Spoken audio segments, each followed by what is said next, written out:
Okay, so class, in previous video I've explained you about bird and there are three types of feathers. So, and in this video we'll see the next part of the chapter. What makes birds special? Birds को special क्या बनाता है, मतलब birds special क्यों है और वो क्यों special माना जाता है?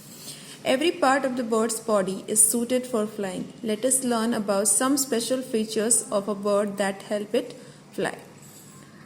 First, only a light object can float in the air. The bones of the birds are light, hollow and strong. Their feathers are very light. The body of a bird is broad in the middle but narrow at both the ends. The body having such a shape is called a streamlined body. A streamlined body helps it cut through the air and fly easily. A bird has two strong wings. These wings have strong muscles for flapping and flying. The muscles called flight muscles are attached to the breastbone. A bird has a very sharp vision. It can see an object from a long distance. Flying needs very much energy, so a bird has a very powerful heart to pump maximum blood during flying. It helps in supplying oxygen to the birds continuously. A bird has a pointed tail which helps it in changing the direction while flying. So, birds को special कौन बनाता है और कैसे बनती है, ये चीज़ हम देखेंगे. फर्स्ट जो बर्ड की जो बॉडी होती है बहुत हल्की होती है. इवन उसके जो बोन्स होते हैं वो बहुत हल्के, हॉलो होते हैं, अंदर से बिल्कुल खोखले होते हैं बट स्ट्रांग होते हैं. और उसकी जो पंख होती हैं वो भी बहुत लाइट होती है. और ये हम सब जानते हैं कि अगर हवा में कोई चीज़ उड़ सकती है तो उसका जो वो बहुत हल्की होनी चाहिए, तभी वो हवा में ईजिली उड़ सकती है. और बर्ड की जो बॉडी होती है वो भी आगे से चौड़ी होती है और पीछे से पतली होती है, जो उसको हेल्प करती है उड़ने में. और इस तरीके की बॉडी को हम स्ट्रीमलाइन बॉडी बोलते हैं, जो आगे से चौड़ी हो और पीछे से बहुत ही पतली. चौड़े का मतलब होता है ब्रॉड और पीछे से पतले का मतलब होता है नैरो. ठीक है, बीच में इस तरह की शेप जैसे आप देख सकते हो, आगे ये थोड़ा सा ब्रॉड है और पीछे पतला. बीच में ये थोड़ा पतला होता है, एंड होते होते ये और पतला हो जाता है. तो इस बॉडी को हम बोलते हैं स्ट्रीमलाइन बॉडी, जो इसको हवा को काट के उड़ने में हेल्प करता है, मतलब हवा को बीच से भी ये निकल सकती है. The bird had two strong wings. Bird के दो स्ट्रॉन्ग विंग्स होते हैं, इस तरफ से इधर और इधर. These wings have strong muscles for flapping and flying. जब ये उड़ते हैं तो ये जो इसकी जो विंग्स होती हैं बहुत ही स्ट्रॉन्ग होते हैं, जो फ्लैप करते हैं उड़ने में. अगर आपने बर्ड्स को देखा होगा उड़ते हुए तो आपने ये चीज़ नोटिस की होगी. The special muscles called flight muscles. अब ये इसमें जो मसल्स होती हैं इनके विंग्स में वो बहुत स्ट्रॉन्ग होते हैं. इन मसल्स को हम बोलते हैं फ्लाइट मसल्स, जो इसकी ब्रेस्ट होती है इसके साथ ये जुड़ी हुई रहती है.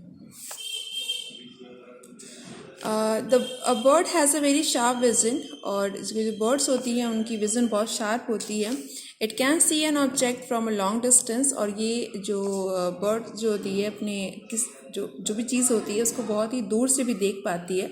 इसकी जो विज़न होती है बहुत ही तेज़ होती है.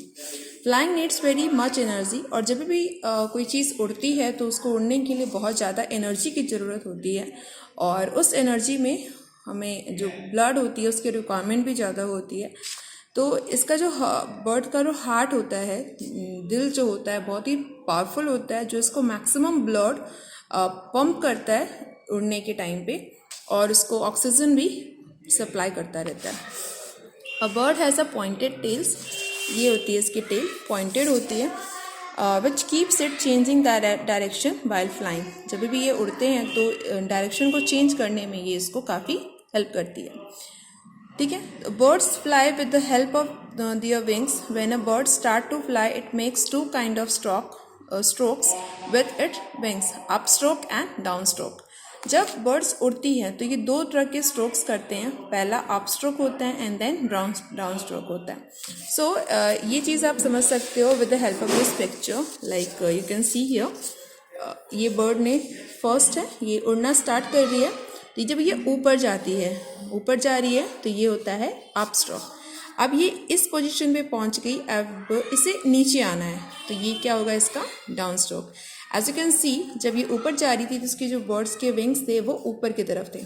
अब पहले ऊपर किया, फिर ये नॉर्मल हो गई, और जैसे इसे नीचे आना था इसने अपने विंग्स को नीचे कर लिया और इसको इसने डाउन स्ट्रोक में हेल्प किया। सो ये दो स्ट्रोक्स होते हैं जो बर्ड्स यूज करती है while flying, up stroke and down stroke. Upstroke lift the body of the bird in the air. Downstroke help the bird come down. When the birds remain in the air for a long time, it glides through the flap its wings. अगर इसको बहुत देर तक जैसे उसको ऊपर जाना होता है तो ये अपस्ट्रोक का यूज़ करती है लिफ्ट करने के लिए बॉडी को अपनी। जब इसे नीचे आना होता है तो ये डाउन स्ट्रोक यूज़ करती है। और अगर इसे हवा में थोड़ी देर रहना है तो अपने पंखों को फ्लैप करती रहती है, एज यू कैन सी। ठीक है, पहले ये नीचे करेगी, फिर ऊपर करेगी, नीचे ऊपर, इसको बोलते हैं फ्लैप। ठीक है, सो ये था बर्ड्स का फीदर के बारे में जो उसको हेल्प करती है, विंग्स के बारे में जो उसको हेल्प करती है अप स्ट्रोक और डाउन स्ट्रोक के लिए।